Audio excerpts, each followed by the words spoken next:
We speak before, right? Actually, both of us did. Both of you have? Okay.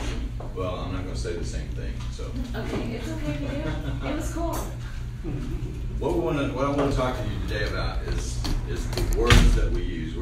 The speeches or the presentations here are supposed to be designed to help you in your sales, in your business, or in your life. And what I'm going to talk about today will help all three when they're applied and used practically. Today, only one person here, and he got away from me, that I didn't actually speak to. There was a commonality, and I'm glad that everybody fell for it. When we meet with people, whether it's in a networking group or in our sales calls, whatever it is, what's one of the first things that happens when you meet somebody new? Okay? This is a participation part. What is something that what's the first thing that we do? When I meet you, what's the first thing that we did? We shake hands and say our names. Okay. My name is James, and you are? Sherry. Sherry. And what do you do, Sherry? No, said I work with you as health advisor selling insurance to self-employed people. Okay. And what do you do? Work for Serenity Business Services. We do bookkeeping. Okay. And what do you do? I'm a travel advisor. People I'm glad we got a small crowd today. This is easy. And what do you do? independent consultant with paparazzi, auto, money, and royalties. Okay. And what do you do? Retail full service florist, flower shop. Okay. Now, if you tell someone that, if you say, I sell insurance, I used to do a speech called Sex, Amway, and Jesus. All three have something in common. You know what that is? All three evoke an immediate emotional response. All three do. They have nothing to do with each other other than that. But when you tell someone what you do, if you tell them your job, they immediately make an opinion. They have an opinion of what you do. When you say, I sell insurance, I don't need insurance. You know, when you say, I'm a florist, I don't need flowers. You know, whatever the job is, if you say, when someone asks you what you do, and you say your job, then you're not telling the person what you do, you're telling them what your job is. Now, how many people ask me what I do? And what did I say? You remember? I help sales professionals increase their close rate by 20% in 3 to 6 months. And it's the lazy way out to some degree, and I will do it sometimes. I'll say, I'm a speaker, author, and trainer, or I'm a sales trainer. Now, if I say I'm a sales trainer, and you're thinking, I've been doing this for years, I don't need sales training.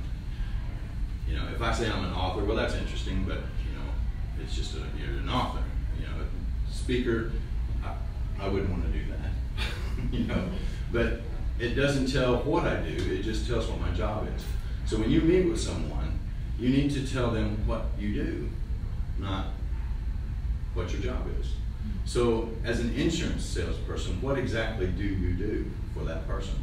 What is the benefit to that person? Right. So educating them on their insurance options and comparing it to what they have and see if it's something that would fit them. Okay, and deeper than that. What does doing that give that person? Peace of mind. Peace of mind. Peace of mind. Okay, so you give people peace of mind through their insurance, right? And you do bookkeeping and business consulting. Peace of mind as well. You give them peace of mind. Something else that's even more powerful. What does your service do for a business owner? If you were to do business with me, what would you do? What would your service do for me? Save you time. Save you money. As far as analyzing how your financials are. How much? Do you know? Do you have an idea? As far as How much money? How much time? I need time to figure that out. But I mean, is there a benchmark that you would say on, basically if you ask me what I do and I tell you I'm an independent consultant or what I do, and you say, okay, how much money do you, what's your average billing, for per year? What's your annual sales? If I told you I was selling $5 million a year, would you have some idea of how much you could save time-wise? Not without actually spending some time with you in your business, looking at your book, because every $5 million business is different. Percentage-wise, would you have an idea? No, it's different. It's that different. Do you have a bookkeeper? Do I have a bookkeeper? Am I paying for a bookkeeper, or do I need a bookkeeper? What I'm saying is you save time and money. Is there any way you can quantify how much time and money that you save on average to your average client? Not on average, sir. It's that much difference. That much different. That much difference. So see, you say you do save time and money. I do. By eliminating their need for a full-time bookkeeper and spending extra money with their accountant. Exactly. So you eliminate the money that's required for their accountant and their bookkeepers. Mm-hmm. Okay. And this is on the fly, so it's hard to do just on the fly. But that's what I'm saying. And you are a travel agent, right? Mm-hmm. Travel advisor. In what way would you reframe what you do so that it becomes, the goal is not to get the person to know what you do, exactly what you want from a what do you do question, is you want them to follow up. You want another question. Okay, I help sales professionals increase their close rate by 20% or more within 3 to 6 months. What would be the next question? How do you do that? Okay, that's the question we want, because then we can explain our business to that person. We can explain all the things. Like you said, I save my clients time and money. How do you do that? Then you can go through exactly what it is that you do, rather than I'm a business consultant. I don't need a business consultant. We do bookkeeping service. I do my own books. So you see what I'm saying? You formulate that opinion instantly, and everybody thinks that they know what everybody else does. One of the biggest challenges for salespeople, does anybody sell B2B? Business to business? Nobody, everybody sells B2C. Okay, so you don't have a gatekeeper to go through other than the person that you're talking to. That's handy. Well, we do have businesses that buy flowers from us, and there are times the receptionist, when I go marketing. Okay, so you do go out and contact businesses about your services. Yes. When you tell the receptionist that you do what? Our full service retail florist. Okay, so you tell the receptionist that you're a full service retail florist. Do you think that receptionist thinks that she knows what that is, or he? They recognize florist, and I go and I've got a booklet that's a floor guide, Right. and I leave with that.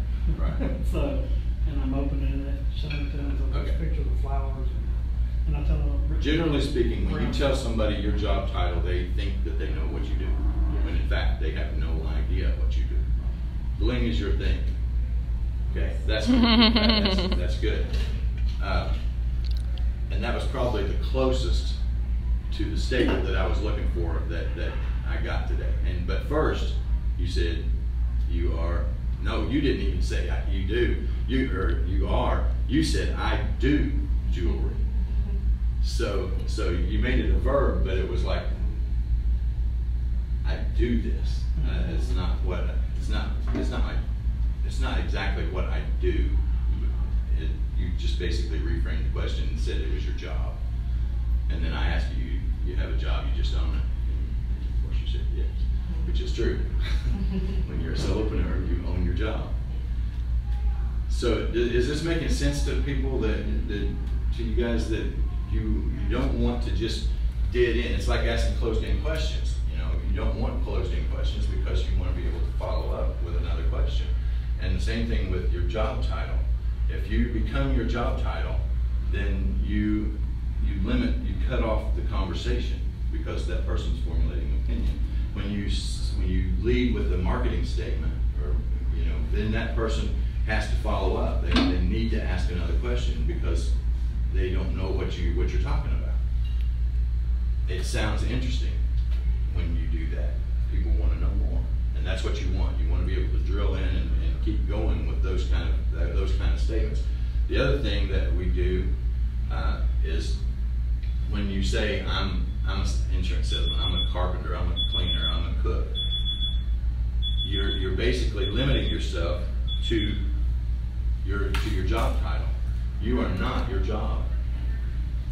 You know, but when you say I'm this, it's a self-fulfilling prophecy. It's also your voice is the voice that your mind accepts and believes more than any other voice. So when you say I am a blank, or other limiting statements, I'm too fat, I'm too short, I'm too tall, I'm too skinny, I don't get along, I don't do well with meeting new people, I don't know enough to stand in front of people and talk. All of these things define you, and you become what you say. So I would challenge you, think about what you say about yourself, whether it's when you're meeting people or whether it's just on your own. Because when you do, you'll find that you are probably limiting yourself and putting yourself in a small box. And once you understand that, and as you begin to change what you say about yourself, you'll change your business, you'll change your sales, you'll change your life.